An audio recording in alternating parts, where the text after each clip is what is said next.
Battles during World War II that make people laugh just by looking at them. This battle, the Japanese army called it a miracle operation. The US military called it Operation Ladder. After the Battle of Coral Island, the Japanese army has always wanted to have a decisive battle with the US Navy. So when the Battle of Midway was launched, the Japanese army specially built a fleet to feign attack on the Aleutian Islands of the mainland United States. But unfortunately, the telegram was intercepted, so the US military didn't care about this fleet at all, just concentrate on beating the Japanese fleet at Midway. Until a year later, only then was he ready to regain his country. The first place the US military attacked was Attu Island, although there are only 2,000 Japanese troops on this island. But because in the Battle of Midway, the US has already seen Japan's kamikazes, so just to be on the safe side, the US military sent 10,000 people to attack the island. But I didn't expect that the Japanese troops on Attu Island were even crazier, directly in the form of long-lived charge. All died in battle, caused considerable mental damage to the US military. So next, during the attack on Skika Island, the United States is very cautious, because there are 6,000 Japanese troops on this island. So this time the US military not only did 35,000 people gather,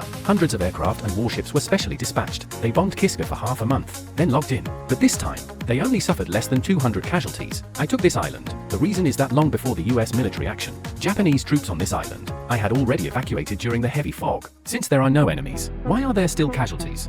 This is because the US military, at that time, we attacked the island in two ways, but it was a foggy day on the island that day. Visibility is poor, and someone happened to step on a Japanese landmine. So both US troops thought they were Japanese troops on the other side. It was a random shooting on the spot. When you react, both sides have suffered hundreds of casualties. But what left the US military speechless the most was when the Japanese army was retreating. They even created a cholera quarantine area. These 35,000 people are in a state of chaos. Vaccination like crazy. Then because of drug allergy, several more died. So in view of the US military's battle of wits and courage with the air, American war historian Samuel Morris comment on the Kiska landings. It is the largest in history, the most realistic landing exercise. In order to commemorate this battle, Japan, especially in 1965, made a movie, Operation Pacific Miracle. It is said that the score of a certain flap is quite high. Kiska Island has always been uninhabited, so now the island. There are also a lot of combat equipment from the Japanese army left in those days. It is a very popular World War II relics attraction. Follow me, a little knowledge every day.